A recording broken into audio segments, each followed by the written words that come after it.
여러분, 참 이 자리에서 얘기하기가 좀 꺼린 그런 게 있는데, 여러분이 죽음이라는 단어가 있습니다.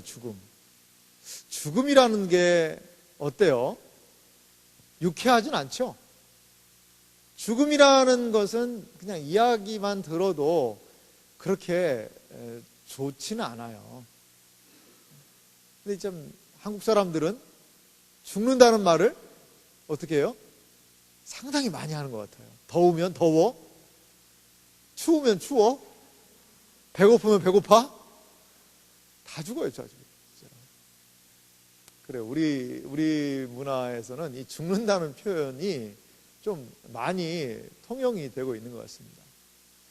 그래요. 이 죽음이라는 것. 하지만 실질적으로 죽음이라는 것이 우리의 피부에, 특별히 우리가 지금 무슨 노인대학 제가 와서 지금 설교하는 거 아니잖아요. 조금 있으면 요단강 건너가 만나리 뭐 그렇게 그런 분들 모아놓고 설교하는 거 아니잖아요. 이제 우리 25기들은 죽음이라는 단어와는 어울리지가 않죠. 파릇파릇한 싱싱함이 우리 25기들에게. 근데 얼굴 보면 그물이 잘 안 가요, 어떤 때는. 고3이라는 험난한 길을 왔기 때문에 좀 삭은 느낌도 좀 들기도 해요. 이제 좀 있으면 피어날 줄 믿습니다. 아멘 해야 되는데. 네, 그렇죠. 본인들이 하라는 얘기였어요, 제 말은. 죽음이라는 것은요, 무슨 청년, 우리한테 무슨 죽음이, 이렇게 죽음이라는 것은 조금 먼 느낌이 좀 들어요. 그런데 죽음이 생각보다 우리와 가까이 있다는 거죠. 작년 한 해를 돌아보면 참 우리 이 나라에 너무나 많은 사건, 사고들, 그런 일들이 참 많았잖아요. 그 현장들을 보면서 저도 마음이 너무 아프더라고요. 어떻게 참 그 생명들이 그렇게 한 번에 순식간에 우리와 운명을 달리할 수 있을까? 그런 아픔이 있습니다. 여러분, 이 수원, 인계동이나 이런 데가, 그리고 지동시장도 가보세요. 얼마나 많은 사람들이 오늘도, 지동시장 하니까 분위기가 좀 안 좋아지는 것 같은데, 인계동이나 이런 그 다운타운, 그거 가보세요. 그러면 거기에는 죽음이라는 것은 찾아볼 수가 없어요.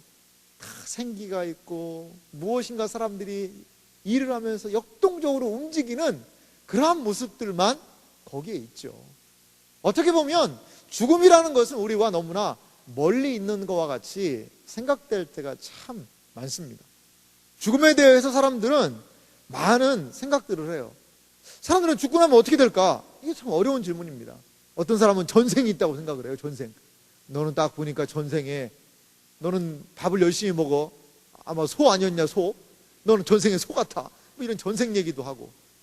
그리고 환생을 한다든지, 그리고 또 윤회라는 것을 주장해서 너 열심히 안 살면 다음 생에 너 개로 태어나, 개. 너 개 되고 싶어? 이렇게 협박하기도 하고. 윤회, 전생, 환생 이런 것들이 죽음 이후에 어떠한 세계가 있는지를 모르니까 그냥 막 얘기하는 거거든요. 죽음에 대한 가치관에 따라서 종교가 나누어지기도 하는 것을 우리는 볼 수 있습니다. 어떤 사람이 이렇게 생각해요. 나는 죽음에 대해서 생각하기 싫지 않다. 나는 죽어도 죽음에 대해서 생각 안 할 거야. 라고 한다고 죽음이 없는 거예요? 부인할 수 있는 것은 아니라는 거예요. 저도 참 안타까운 죽음의 현실을 본 적이 있어요. 제가 예전에 같이 섬겼던 청년인데요. 그 형제였는데 결혼을 3개월 앞두고 이 형제가 갑자기 30대 중반인데요. 갑자기 그냥 죽었어요. 갑자기. 그냥 어떤 막 아프다든거나 이것도 없었어요. 그것도 알게 된 게 직장에 안 나오는 거예요. 그러니까 전화를 해도 전화를 안 받고, 그래서 좀 이상해서 어떻게 그 집으로 이렇게 연락을 했는데 집이 문도 잠겨 있고, 그래서 불길한 예감이 들어서 문을 열어봤더니 거기에 그냥 누워 있는 거죠. 제가 그 형제가 교회 온 지 얼마 안 된 형제였거든요. 안 된 형제였는데 너무 참 안타깝더라고요. 저도 한 몇 개월 갔던 것 같아요. 그런 아픔이. 그래요. 죽음이라는 것이 우리에게 멀게 느껴지지만 부인할 수 없는 사실이에요. 그리고 나이가 들어서 죽는 것, 그건 확률적인 거죠. 확률적인 거죠. 젊은 사람들도 얼마나 많은 요즘에 사건 사고가 많아요. 이 수원이 아니라 인천공항 가다 보면 그 대교에서, 영종대교에서 그런 일이 있을 줄을 누가 알았겠어요. 저도 거기를 여러 번 다녔죠. 그런데 거기에서 저는 그런 사고가 일어난다는 게 사실 좀 믿겨지지는 않습니다. 그런 사고로 인하여서 우리와 똑같이 얘기하던 사람 아니겠어요? 운명을 달리하는 사람들도 있다는 것이죠. 죽음은 인간들에게요, 공포를 줘요. 그래서 운동 열심히 하잖아요. 왜? 조금이라도 더 오래 건강하게 살기 위해서. 안 죽으려고. 여러분, 밥을 왜 먹어요? 어떤 사람은 안 죽으려고 밥 먹고 산다고 그래요. 안 죽으려고. 죽지 않으려고. 돈 왜 벌어요? 안 죽으려고. 먹어야 되니까, 돈 있어야 되니까 안 죽으려고. 사단이 제일 많이 쓰는 말이 뭔지 아세요? 사단의 말을 우리가 직접 들을 수는 없지만 우리의 마음에 드는 생각이, 야, 내가 이러다 죽는 거 아니야? 야, 이러다 내가 도태되고 빌빌하다 죽는 거 아니야? 그 죽지 않기 위해서 인생들은 발버둥을 치는 거예요. 어떻게 보면 나 죽기 싫어, 죽기 싫어. 죽음이라는 것은 인류에게 공포로 다가오고 있죠. 아무리 의학이 발달했다 하더라도 죽음 앞에서는요, 참 어려운 일이에요. 제가 예전에 노인대학을 인도한 적이 있어요. 노인대학을 맡아서 우리 그분들하고 같이, 거기 이제 노인대학이라고 안 그러죠, 보통. 상춘대학, 항상 봄이다 이렇게 해가지고 상춘, 그런 의미가 있었어요. 상춘대학이니 뭐 이렇게 해서 제가 그분들을 회화한 적이 있어요. 그분들이 아주 재밌는 얘기 하더라고요. 여러분, 그거 아세요? 9988234라고 혹시 알아요? 이게요, 노인들의, 나이 많이 드신 분들의 슬로건이에요. 9988234. 99세까지 팔팔하게 살다가 231 시름시름 앓다가 4 죽는 거. 이게 그분들의 슬로건이더라고요. 근데 한 권사님이 저한테 오시더니 그랬어요. 목사님, 그거 바뀌었어요. 바뀌었다는 거예요. 그래서 권사님, 그게 어떻게 바뀌었습니까? 했더니 9988231 1로 바뀌었다요. 이게 뭐냐고 그랬더니 99세까지 팔팔하게 살다가 231 앓다가 다시 일어난다는 거예요. 왜? 100세를 채우기 위해서 다시 일어나야 된다는 거예요. 234가 아니라 1로 바뀌었다는 거예요. 99세까지 살면 여러분 어떨까요? 여기 우리 25기들 많은데 99세까지 살면 어떨까요? 죽고 싶어요? 네. 근데 그게 아니에요. 그 나이 때 가면, 아이고, 할머니들 항상 그래요. 아이고, 내가 이거 늙어서 빨리 죽어야지. 아주 죽어야지 하니까 손자가, 할머니 빨리 죽어요! 그랬대요. 그랬더니, 야, 이놈아! 죽기는 왜 죽어? 이렇게 얘기했다는 거예요. 그게 진심이죠, 그게 진심이에요. 이렇게 죽음에 대한 거부감이 남녀노소를 불문하고 있습니다. 그런데 우리 죽음에 대해서 그렇게 생각 안 하잖아요. 죽음이 엄연한 사실임에도 불구하고 말입니다. 성경은요, 죽음을 뭐라고 얘기하냐? 이 히브리서 보니까 이런 말씀이 있어요. 성경에 대한 죽음을 한번 살펴볼게요. 한 번 죽는 것은 사람에게 정해진 것이요, 그 후에는 심판이 있으리니. 한 번 죽는 것은 사람에게 정해졌다는 것이에요. 이건요, 거스릴 수 없는 거예요. 죽음이 왜 이 세상에 오게 되었을까요? 그것은 죄의 삭시 죽음이다라고 얘기를 해요. 아담과 하와가 범죄하지 않았다면 인류의 죽음이라는 것은 오지 않았을 것입니다.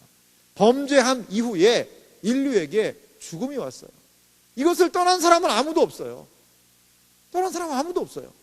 그래서 이 죄의 값은 사망이라는 이것으로 인하여서, 죄값으로 인하여서 죽음은 인간에게 오게 됐다는 거예요. 죽음이라는 것이요, 인간에게 상당히 낯선 겁니다. 낯선 거예요. 이 죽음이라는 것은요, 어떤 의미가 있냐면요, 죽음의 의미는요, 죽음은 인간의 육체와 영혼이 분리가 된다라는 그런 의미가 있어요. 기독교적인 의미로.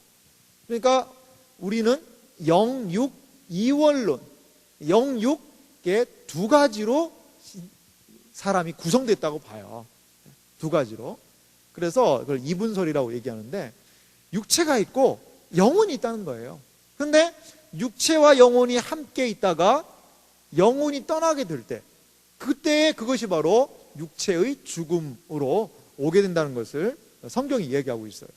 그리고 죽음은요, 결코 죽어버리면 끝, 이게 아니라는 거예요. 멸절 아니라는 거예요. 성경은 죽음 이후에 더욱 온전한 삶이 있다는 것을 얘기해요. 자, 예수님이 십자가에 달려 돌아가셨죠? 십자가에 달려 돌아가실 때 한편에 있던 강도가 있었어요. 한편에 있던 그 행악자라고 성경을 표현하고 있는데, 그 사람에게 예수님이 뭐라고 말씀하셨어요? 예수님이 그래, 너 죽으면 끝이다, 이렇게 얘기 안 하셨어요. 그 사람에게 하신 말씀이, 예수께서 이르시되 내가 진실로 내게 이르노니 오늘 내가 나와 함께 낙원에 있으리라 하시니라. 주님은 이 사람이 주님을 믿었고 나와 함께 낙원에 있을 것이다 라고 누가복음 23장 43절에서 말씀하고 계시다는 거예요. 죽은 다음에 끝이 아니에요. 우리의 육체는 이 땅에 머물러 있지만 우리의 영혼은 믿는 자의 영혼은 낙원에 이르게 된다는 것입니다. 그래서 우리의 죽음은 어떤 측면으로 보면요, 우리의 이 육체라는 것이 죽음을 통하여서 우리의 영혼은 낙원으로 가는 또 하나의 과정이기도 해요. 그리스도인의 죽음에 대해서 우리 신앙의 선배들은 웨스트민스터 소교리 문답이라는 게 있는데요, 거기에서 이 죽음에 대해서 37번을 보니까 이렇게 생각을 했더라고요. 한번 보세요. 제가 문제를 읽을 테니까 여러분이 한번 답을 한번 읽어보세요. 신자가 죽을 때 그리스도에게 받는 유익은 무엇입니까? 시작.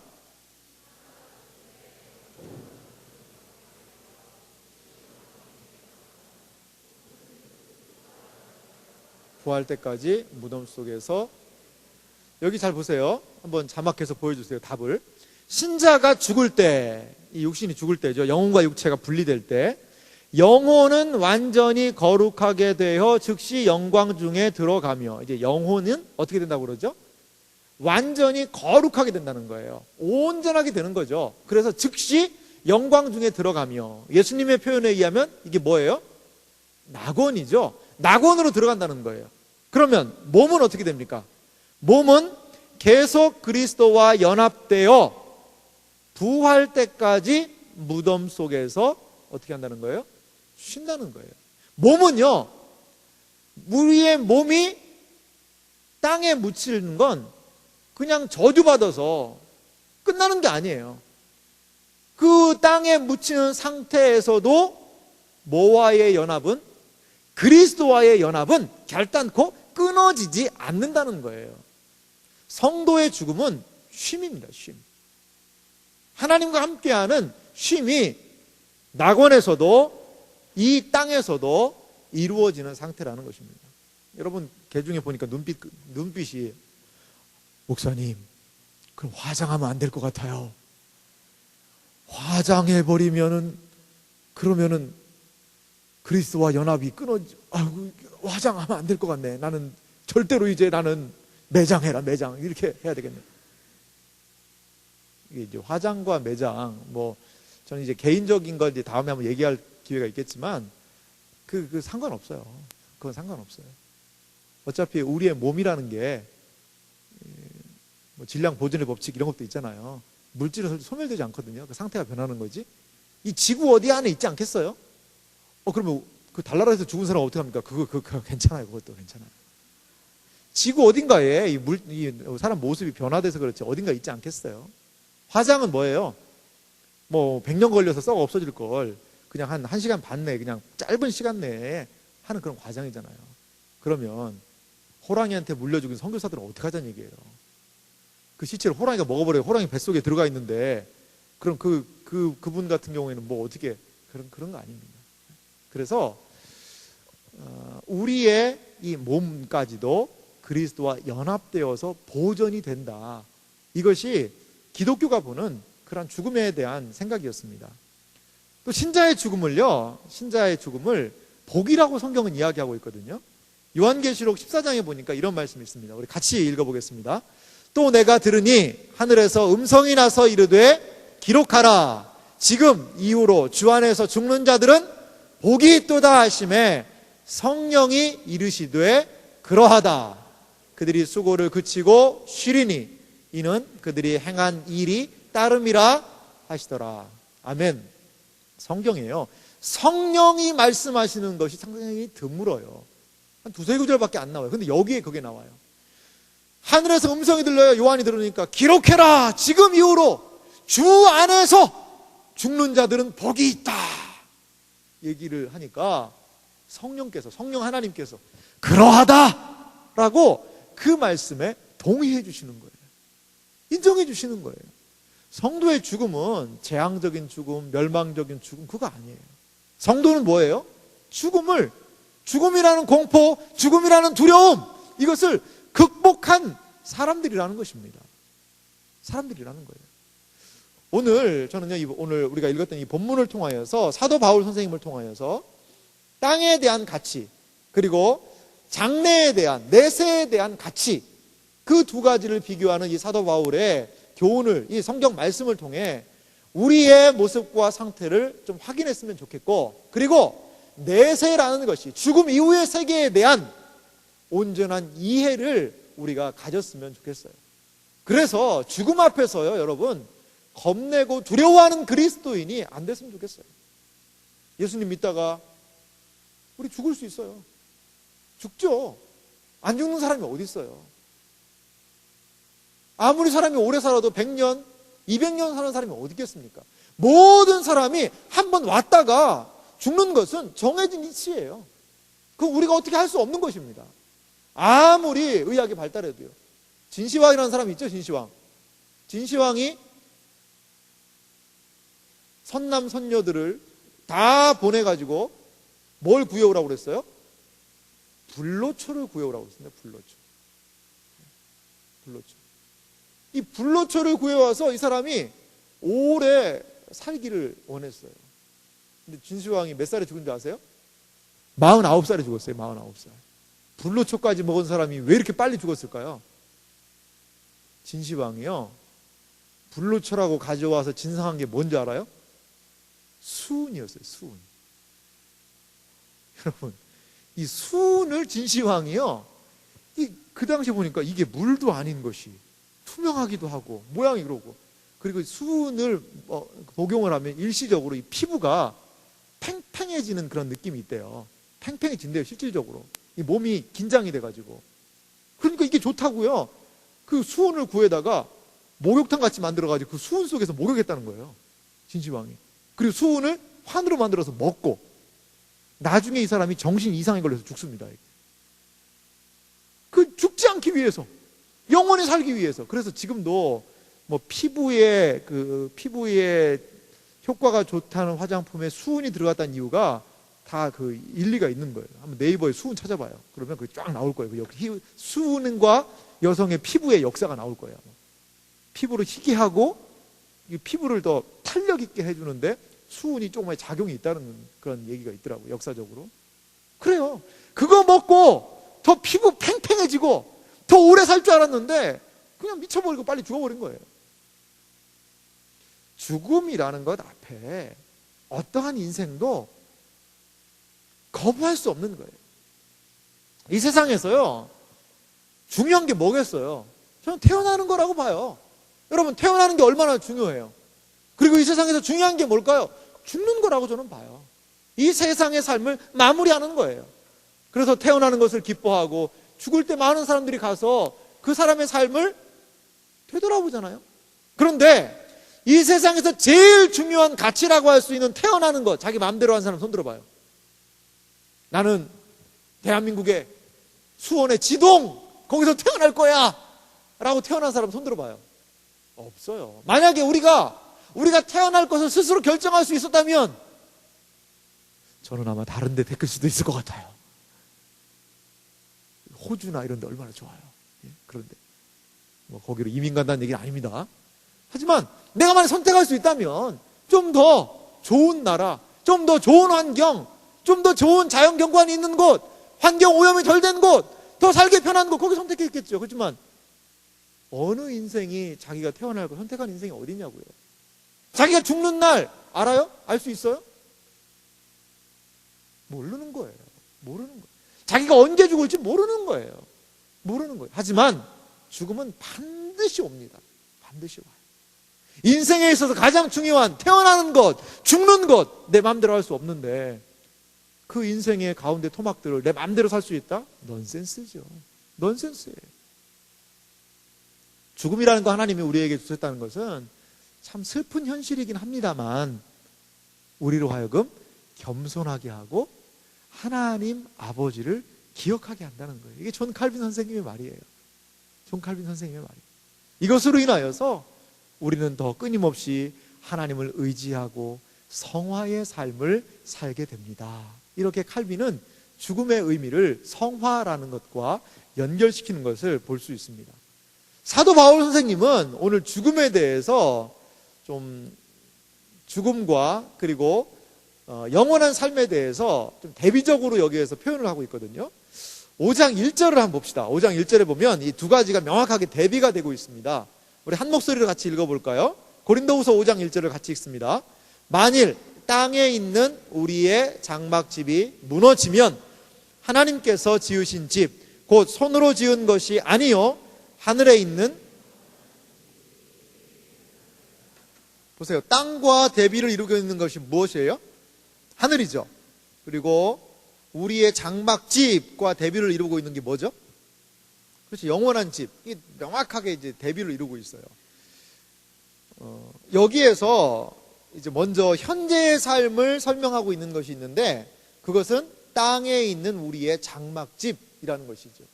현재의 삶을 대표하고 있는 게 땅에 있는 장막집. 그런데 이 땅에 있는 장막집이 어떻게 된다는 거예요? 무너진다는 거예요. 장막집이라는 건 다른 말로 하면 텐트입니다. 텐트예요. 텐트는 치기 쉽잖아요. 하지만 걷기도 쉬워요. 사도 바울은 자신의 인생이 텐트와 같다라고 생각을 했어요. 사도 바울은 뭐 하는 사람인지 알아요? 직업이? 텐트 만드는 사람이었어요. 성경 보면 장막을 만드는, 그 텐트 만드는 사람이었거든요. 그러면서 선교를 했던 그런 부분이 있어요. 근데 여기에서의 땅에 있는 장막집이라는 의미는 뭘까요? 진짜 그 집을 얘기하는 걸까요? 그게 아니라 육체를 얘기해요. 육체. 사도 바울의 육체, 우리의 육체. 육체는 장막집과 같다는 거예요. 텐트를 거둘 때가 있듯이 우리의 육체인 이 장막집은 무너지는 때, 끝나는 때가 있다는 거죠. 있다는 거예요. 그걸 거부할 인생이 어디 있겠어요? 조금 전에 진시황에 대한 이야기도 했지만 죽음을 거부하고 배척해도 죽음은 우리의 인생에 다가옵니다. 죽음이 왔을 때 얼마나 많은 변화들이 일어납니까? 변화들이 일어나요. 가까운 가족이 우리와 운명을 달리하게 될 때 얼마나 많은 그 가정에 변화들이 일어나요. 큰 변화들이 일어나지 않겠습니까? 그래요. 죽음은 이렇게 우리의 인생에, 이 장막집이 무너지는 것은 우리의 인생에 피할 수 없는 사실이라는 거예요. 만약에 여러분 일본이 임진왜란 비슷하게 부산 쪽에 군함들을 쫙 끌고 올라온다고 생각해 보세요. 대마도 통해 가지고 일본인 군함들이 이제 항공모함이나 이런 것들이 막 침입해 온다고 생각해 보세요. 그러면 우리 어떻게 해야 될까요? 그냥 일본이 오네. 뭐 오면 뭐 쏘겠지. 몇 대 맞을라나? 아이고 부산 어떻게? 이렇게 끝날 거예요? 아니잖아요. 막 비상을 걸어서 해군력들을 우리도 부산 쪽으로 집결시키겠죠. 그래서 대치를 할 거 아니에요. 최대한 방어를 위해서 노력할 거 아니겠어요. 근데 죽음도 마찬가지예요. 죽음이라는 것이요, 우리의 인생에 태어남과 더불어서 같이 늘 가고 있는 거예요. 어떻게 보면 죽음이라는 것 자체가. 그런데 이러한 죽음에 대해서 우리는 죽음 그냥 그러지 이렇게 생각해버리고 그냥 만다는 거죠. 저도 제 아는 분들이 상당히 많이 돌아가셨어요. 물론 나이가 많아서 돌아가신 분들도 있고요, 저보다 나이 어린 사람이 먼저 운명을 달리하기도 했어요. 예전에 그 시골에 거할 때 보니까 시골에도 사고들이 많아요. 그런 좀 위험한 사고도 많고 물에 빠져서 죽는 그런 참 아이들도 있고, 그리고 시골 아이들이 막 부모님이 오토바이 있으니까 막 오토바이 타고 가다가 그 사고 많이 나요. 사고 많이. 그래서 떨어져서 죽기도 하고, 이런 일들을 볼 때 죽음이 참 결코 먼 것은 아니구나. 그럼 그 죽음에 대한 준비가 됐냐는 거예요. 준비가 됐냐는 거예요. 죽음에 대한 준비. 죽음이라는 것이 나에게 왔을 때, 당신 앞으로 일주일밖에 못 삽니다 라는 선고를 받았을 때 과연 우리는 준비가 되어 있는가, 그러한 것들을 생각해 봐야 한다는 것입니다. 현재의 삶이 이 무너짐이라는 특징이 있다면, 현재의 삶의 두 번째 특징은요, 2절에 이렇게 얘기를 합니다. 2절은 제가 읽어볼게요. 참으로 우리가 여기 있어 탄식하며 하늘로부터 오는 우리 처소를 덧입기를 간절히 사모하노라. 참으로 우리는 여기 있다는 거죠. 근데 여기에 있는 삶의 특징이 뭐예요? 한 단어가 있죠. 탄식이라는 단어가 있어요. 탄식. 탄식하다라는 것은요, 신음하다라는 의미가 있습니다. 그리고 4절에도 보니까 이런 말씀이 있는데요. 참으로 이 장막에 있는 우리가 짐진 것 같이 탄식하는 것은, 그러니까 그냥 탄식이 짐을 지는 것 같다는 거예요. 무거운 짐을 져서 우리는 무거운 짐을 지고 신음합니다, 이러한 의미가 있어요. 여기에서의 이 탄식은 두 가지 의미가 있죠. 첫 번째 의미는 이런 것 같아요. 인생이 어때요? 쉽지 않죠. 살기가 어려워요. 살기가 어려워. 그러니까 탄식하는 거예요. 우리 25기들 얼마나 지금 앞으로 참 대학 생활도 하고 뭐 재수하는 친구도 있고 직장 생활도 하고 여러 가지가, 근데 그때가 좋은 때다라고 생각하는 우리 다른 기수들도 있을 거예요. 10기 위에 올라오고 15기들도 그렇게 생각해요. 그때가 좋을 때다라고 이제 30 즈음에 지체들이 생각할 수도 있어요. 그래요. 그러면 이제 더 기수에 올라가면 아이고 그때도 좋은 때야 라고 30 즈음의 지체들에 대해서 그때가 좋다고 생각하는 사람들도 있죠. 요즘에는요, 이 사회가 다 힘든 것 같아요. 제가 예전에 뭐 어디 좀 운동하러 가가지고 이렇게 했는데 꼬맹이들이 수영을 하러 왔더라고요. 그러면서 그 꼬마들이 하는 얘기인데 근데 한 3, 4학년 되는 것 같아요. 걔들이 그런 거예요. 어쩌래가 3학년짜리인가? 야, 왜 이렇게 피곤하냐? 그러는 거예요. 그래서 옆에 있는 애가 너 왜 이렇게 피곤한데? 그랬더니 야, 학교 끝나고 학원 갔다가 수영 가고, 야, 이제 수영 끝나면 또 피아노 가야 돼. 아, 왜 이렇게 피곤하냐? 10살이에요, 10살. 15기가 아니라 몇 개예요? 35기 애들이에요. 35기. 왜 이렇게 피곤하냐? 인생 자체가 피곤하고 힘들어요. 다른 말로 하면 뭐예요? 탄식이 초등학생까지 내려간 거예요, 지금. 다 탄식이에요, 다 탄식. 나는 너무나 기쁘고 행복하고 에너지 넘치고 활력이 넘치고 할렐루야 아멘 하는 사람 손 들어봐요. 별로 없어요, 그런 사람. 몇 있죠. 몇 있어요. 뭐 한 사람? 직장 오랫동안 다니다가 확 때려치고 한 일주일 된 사람. 그래가지고 막 잠 팍 자고 일어나서 좋은 거 먹고 뭐 퇴직금도 좀 두둑하겠다, 이제 당장 막 여행 가려고 준비하는 사람. 그런 사람 좀 좋을 수 있어요. 좋을 수 있어요. 하지만 탄식이라는 것은요, 우리 인생이 많이 따라다니는 그런 부분인 것 같거든요. 그런데 여기에서 바울 사도가 이야기한 탄식은 그러한 탄식만은 아닌 것 같습니다. 4절 보니까 참으로 이 장막에 있는 우리가, 이 장막이 뭔지 알죠? 장막은 뭘 상징한다고 그랬어요? 육체를 상징한다고 그랬어요. 육체. 짐진 것 같이 탄식하는 것은, 짐을 막 무거운 짐을 지는 것 같이 막 아이고 하면서 이렇게 탄식하는 것은 벗고자 함이 아니요, 아이고 이런 무거운 짐 확 좀 벗어버렸으면 좋겠다, 이것 때문에 아이고 지금 무거워 죽겠네라고 탄식하는 것이 아니라 오히려 뭐 하고 싶다는 거예요? 덧입고자 함이니. 무엇인가를 덧입고자 한다는 거예요. 뭘 덧입어요? 죽을 것이 생명의 삼킴바 되게 하려 함이라. 말 되게 어려워요. 우리 한국말 읽었는데도 불구하고 독해가 잘 안 돼. 이건 무슨 말이냐면, 오히려 덧입고자 한다는 것이 그 위와 연결이 돼 있어요. 이게 제가 조금 나중에 설명하겠지만, 사도 바울이 쉽게 말하면 이 육체 안에 있지만 그는 바라보고 소망했어요. 무엇을? 앞으로 내가 예수님과 같이 부활의 몸으로 달라질 것을 소망하는 거예요. 이 육신에 있는 수많은 한계들을 본 거죠. 이 육신 때로 하나님 보시기에 온전한 일을 하고 싶어요. 정직한 일을 하고 싶어요. 바르게 살고 싶어요. 참되게 살고 싶어요. 좋은 말 하고 싶어요. 격려하고 따뜻하게 사랑하고 싶어요. 근데 미움이 오고 다툼이 오고 다른 것들을 보니까 막 그냥 나도 갖고 싶고 정욕이 생기고, 그러니까 내가 싫은 거예요. 때로 왜 나는 하나님의 은혜를 받았음에도 불구하고 이렇게 범죄할까, 죄지을까? 그래서 죄짓지 않는 육체, 죄짓지 않는 모습, 온전한 모습으로 달라졌으면 좋겠다. 허리도 아프고 다리도 쑤시고, 아이고 나 어떻게, 몸이 점점 노쇠해지는 그 상황, 이 연약한 육체가 온전함을 덧입었으면 좋겠다라는 그런 소망이 있는 거예요. 그래서 이러한 부활로 말미암은 생명이 우리의 죽는 것을 다 삼켜서 온전한 생명을 누리게 될 것, 그것을 사모한다는 거예요. 그것을. 이 세상의 특징은 저는 이 탄식이라는 단어가 있습니다. 이 세상에는 수많은 탄식이 있어요. 실질적으로 우리의 삶이 무거워서 탄식할 수도 있고요. 그리고 또 하나, 이 땅에서의 한계들을 봐요.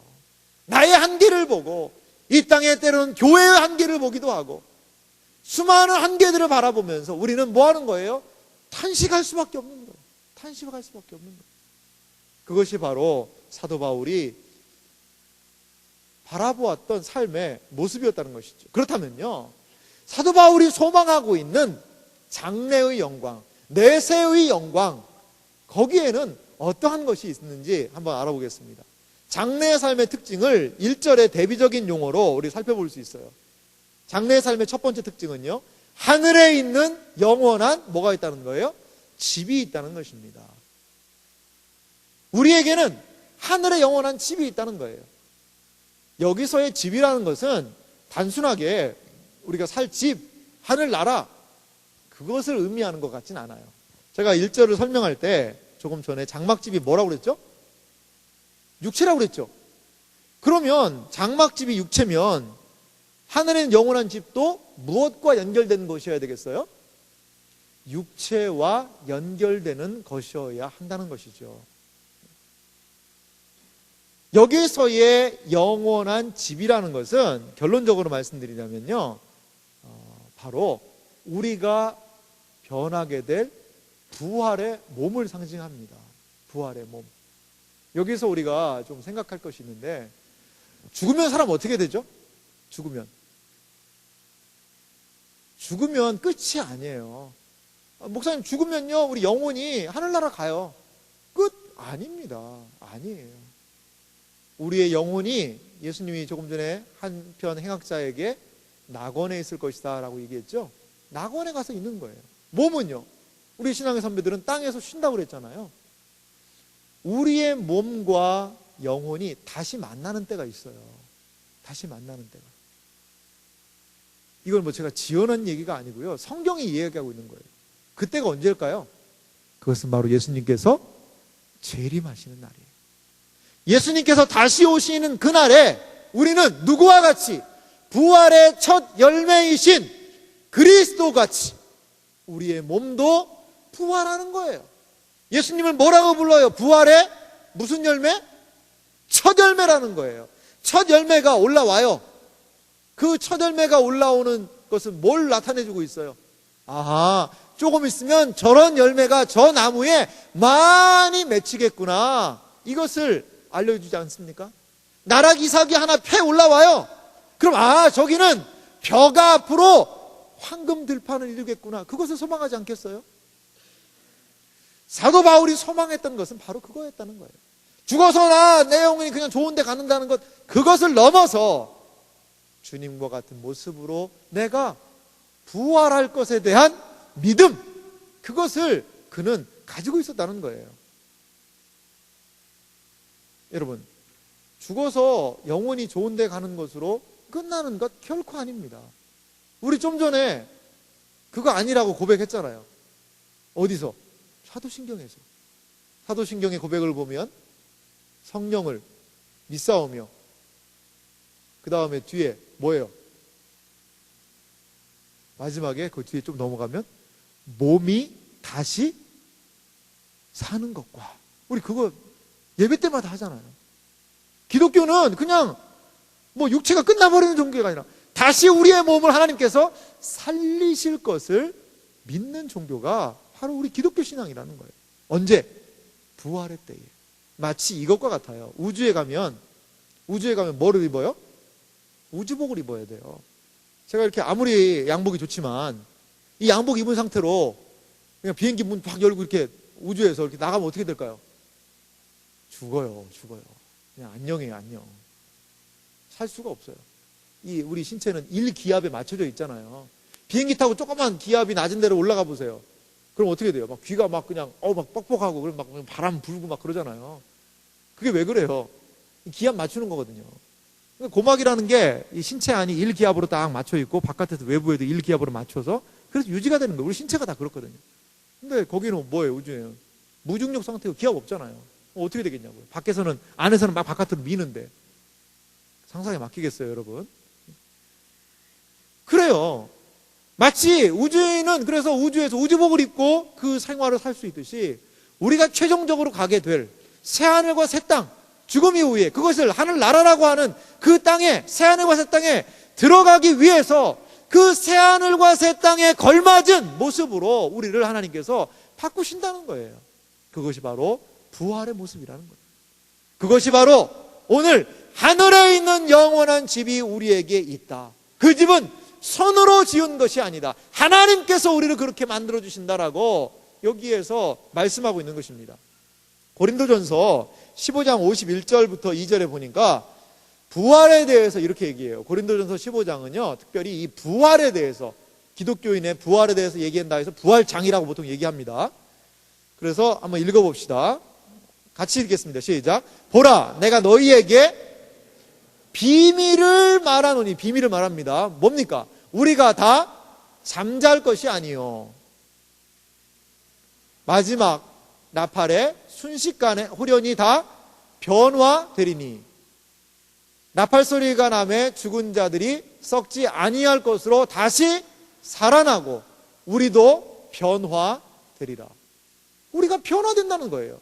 다시 살아난다는 거예요. 죽은 사람들은 다시 살아나서 부활의 몸을 입고, 살아있을 때 예수님이 재림하시는 그 사람들은 호련히 변화되고, 무엇으로? 부활의 몸으로. 이러한 변화됨에 대해서 이야기하고 있다는 것이죠. 오늘 여기에서 사도 바울이 이야기하고 있는 하늘에 있는 영원한 집이라는 것은 바로 우리가 덧입게 될 부활의 몸을 말씀하고 있다는 것을 우리가 기억할 필요가 있습니다. 이 부활의 몸의 특징을 한번 4절 한번 읽어봅시다. 4절. 이 부활이라는 것으로 생각을 하면서 한번 의미를 생각하면서 읽어봅시다. 참으로 이 장막에 있는 육체에 사는 우리가 짐진 것 같이, 막 무거운 짐진 것 같이 탄식하는 이유는 벗고자 함이 아니요, 이 무거운 짐을 벗어버리고자 함이 아니요, 오히려 부활의 몸을 덧입고자 함이다. 왜 탄식해요? 이 육신에 한계가 있지. 그 부활의 완전한 몸, 완전한 모습으로 나는 덧입기를 원해 라고 탄식한다는 거예요. 그래서 죽을 것이, 이 몸이, 이 죽음이, 사망이 생명의 삼킨 바가 되는 일, 이거 일어날 것이다. 그래서 부활의 몸의 특징은, 두 번째로 장래의 삶의 특징은요, 생명에 참여하게 된다는 거예요. 왜 우리가 부활에 참여하는 것을 기뻐해야 될까요? 그것은 부활의 몸이라는 것이 지금 우리의 연약한 것과는 너무나도 다르기 때문이라는 것입니다. 고린도전서 15장 계속해서 53절에서부터 54절에 있는 말씀인데요, 한번 제가 읽어볼게요. 들어보세요. 이 썩을 것이, 이 육체죠, 반드시 썩지 아니할 것을 입겠고, 썩지 아니할 것, 썩을 것 대비가 되죠. 이 죽을 것이, 육체죠, 죽지 아니함을 입으리로다. 이 썩을 것이, 육체가 썩지 아니함을, 부활의 몸을 입고, 이 죽을 것이 죽지 아니함을 입을 때는, 부활의 몸이 될 때에는 사망을 삼키고 이기리라고 기록된 말씀이 이루어지리라. 최종적으로 예수님께서 재림하시는 그날에 사망은 사망을 선고할 거예요. 사망은 더 이상 사람들을 위협하지 못할 거예요. 죽음은, 죽음의 공포는 그때에 완벽하게 사라지게 된다는 것입니다. 우리가 소망하는 것이 무엇입니까? 죽음 너머에, 우리의 죽음 이후에 이러한 새로운 생명의 역사가 있다는 것. 우리는 이 육신의 장막을 벗게 될 때에 이러한 생명의 역사에 동참하는 존재라는 것, 그것을 믿으라는 것입니다. 그것을 믿으라는 거예요. 내세를 묵상한다는 것은 어떤 의미가 있을까요? 죽을 준비하면 무섭고, 나 죽기 싫은데 죽어야 되나? 죽을 때 답답하지 않을까? 죽고 나면 너무 아프지 않을까? 죽을 때 숨이 뚝 끊어질 때 너무 무서울 것 같아. 여러 가지 죽음의 공포가 여러분들을 엄습해서, 너 안 죽으려면 열심히 운동해라, 너 안 죽으려면 이런 식으로 우리를 막 끌고 갈 수도 있어요. 하지만 여러분, 오늘 사도 바울의 이 말씀을 가지고 여러분 담대하시기 바라요. 이 땅을 살아갈 때 최선을 다해 살고, 하나님께서 오라 부르시는 그날에, 내 주님, 제가 주님께로 달려나아갑니다. 이제 제가 주님 품에 쉼을 얻고, 이제 당신께서 주시는 그 은혜로 내가 복됨으로 들어갑니다. 내가 나와 함께 낙원에 있으리라 라고 얘기하신 그 주님의 품으로 갑니다. 그리고 최종적으로 주님이 재림하시는 그날에 나를 부활의 몸으로 바꾸실 것을 기대하며 사모합니다. 이렇게 나아가면서 죽음이라는 것을 극복해야 된다는 거예요. 오늘 사도 바울 선생님은요, 이러한, 어떻게 보면 이 이야기는 너무나도 우리에게 황당하지 않습니까? 아니, 목사님, 어떻게 그런 일이 있을 수가 있을까요? 너무 황당해요. 죽음 이후에, 목사님, 그거 가봤어요? 그거 죽어봤어요? 그렇게 해본 사람이 있대요? 그런 사람 아무도 없어요. 죽었다가 돌아온 사람이, 살아가던 사람이 가끔 있어요. 근데 그 사람들 어떻게 됐어요? 다 죽었어요. 다시 다 죽었어요. 그래서 무슨 말이 있어요? 죽은 자는 말이 없다. 말 못해요. 그래요. 우리가 하나님을 믿는다는 것은 하나님이 하신 말씀을 믿는 거거든요. 5절이 무엇을 말씀하고 있습니까? 우리 5장 5절 말씀, 고린도후서 5장 5절 말씀을 같이 읽어봅시다. 같이 읽습니다. 곧 이것을 우리에게 이루게 하시고 보증으로 성령을 우리에게 주신 이는 하나님이시니라. 이것을 이루시는 분이 누구라는 거예요? 하나님이시라는 거예요. 하나님이 약속하셨다는 거예요. 근데 재밌는 표현이 있죠. 보증으로 뭘 줬다는 거예요? 성령을 줬다는 거예요. 성령. 이 보증이 뭐예요? 보증. 여러분, 보증금이라고 들어봤어요? 보증금? 보증금이에요. 쉽게 얘기하면. 성령님은 보증금. 얼마나 느낌 확 와요. 그 당시에는요, 이 보증이라는 이 단어가 어떤 물건을 사기 위해서 분할해서 돈을 낼 때 지불하는 첫 번째 그 돈, 그것을 의미했다고 그래요. 그러면 성령님이 그 보증금이 되셨다는 것은 뭐예요? 하나님께서 그렇게 약속하신다는, 반드시 이루어 주시겠다는 거예요. 무엇을? 성령을 우리에게 보증금으로 주셔서 우리 안에 내주하시는 성령, 우리가 하나님의 뜻대로 살 때 기뻐해 주시고, 우리가 하나님의 뜻에 거스릴 때에 우리의 마음을 불편하게 하시고 우리를 책망하시고, 우리가 기도하고 하나님의 은혜를 구할 때 은혜를 주셔서 내 안에 역사하시는 성령, 그분이 바로 우리가 부활할 몸의 보증금이라는 거예요. 보증금. 성령이 있는 사람, 주님과 같이 부활이 그들에게도 임하게 될 줄 믿습니다. 성령께서는 우리가 이 땅에서 육신이 죽을 수 있지만 부활의 몸으로 다시 살리실 수 있는 능력이 그 성령 하나님께 있음을 여러분 믿으시기 바랍니다. 이것이 죽음을 바라볼 때에 우리가 갖게 되는 소망이라는 것입니다. 로마서 8장 11절은 이렇게 얘기를 하고 있어요. 예수를 죽은 자 가운데서 살리신 이의 영이, 이건 성령 하나님을 얘기하는데요, 예수님도 죽었다 살아나셨잖아요. 너희 안에 거하시면, 성령이 우리 안에 거하시면 그런 뜻입니다. 그리스도 예수를 죽은 자 가운데서 살리신 이가, 이것은 이제 하나님의 주권적인 역사를 보여주시는데요, 너희 안에 거하시는 그의 영으로 말미암아, 성령으로 말미암아 어떻게 하신다고요? 같이 읽습니다. 시작. 너희 죽을 몸도 살리시리라. 그렇습니다. 성령께서 우리와 함께 하신다는 것. 우리가 숨질 때 죽음의 날이 있을 거예요. 그때 이 말씀 여러분 기억하세요. 성령 하나님, 저 이 땅에 살 동안 도와주셔서 감사해요. 이제 하나님 부르셔서 저 갈 것 같아요. 성령 하나님, 이제 저의 육체는 끝납니다. 하지만 성령 하나님, 저를 영광스러운 부활의 몸으로 새롭게 하실 줄 믿습니다. 저와 늘 함께 하심을 감사합니다. 그러면서 떠나는 게 바로 우리의 육체의 삶이에요. 그리스도인이 누구입니까? 그리스도인은 어떠한 사람들입니까? 그리스도인은 어떻게 살아야 할까요? 바로 죽음에 대한 온전한 가치관이, 죽음에 대한 안목이 달라진 사람, 그 사람이 그리스도인이라는 것을 여러분 믿으시기 바랍니다. 왜 그리스도를 따를 수 있습니까? 왜 그리스도를 따라갈 수 있습니까? 그것은 죽음이 두렵지 않기 때문에 그리스도를 따라갈 수 있는 것입니다. 왜 예수님의 제자들은 죽어가며 순교해가며 목숨을 아까워하지 아니하며 그분을 따를 수가 있었겠습니까? 바로 이렇게 그들은 내세에 대한 온전한 묵상이, 내세에 대한 바른 지식이, 내세에 대한 온전한 확신이 있었기 때문에 장래의 소망 가운데서 때로는 사자의 밥이 되어서 죽기도 하고, 때로는 사형을 당하는 그 어려운 가운데서도 믿음을 잃지 않고 나아갈 수 있었다는 것입니다. 죽음을 두려워하면 그리스도인답게 살 수 없어요. 죽음의 위협 속에서도 죽음이 우리에게 무엇인지를 기억하고, 오늘 바울 사도가 우리에게 일깨워주고 있는 현재의 삶의 특성과 내세의 삶의 특성을 기억하면서 주님을 의지하며 나아가시는 온전한 그리스도인들이 되시기를 주님의 이름으로 축원합니다. 같이 기도합시다. 여러분, 죽지 못해 살지 마세요.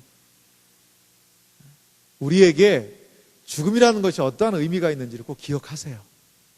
그리고 사도 바울이 가졌던 이 소망, 우리도 가지세요. 이 땅의 것들로만 끝나는 것 아니라는 것을 여러분 기억하시기 바라요. 우리의 삶, 이 땅에서의 삶은 금방 지나가 버린다고 그랬어요. 어떻게 살아야 할까요? 또한 어떻게 죽어야 할까요? 믿음을 가지고 사는 사람만이 믿음 안에서 죽게 될 줄 믿습니다. 성령과 동행하며 산 사람만이 그 성령을 의탁하며 마지막을 살게 될 줄 믿습니다. 이러한 담대한 은혜의 역사가 내 심령 가운데 있을 수 있도록 도와달라고 하나님 의지하면서 같이 기도하도록 하겠습니다. 같이 기도하겠습니다.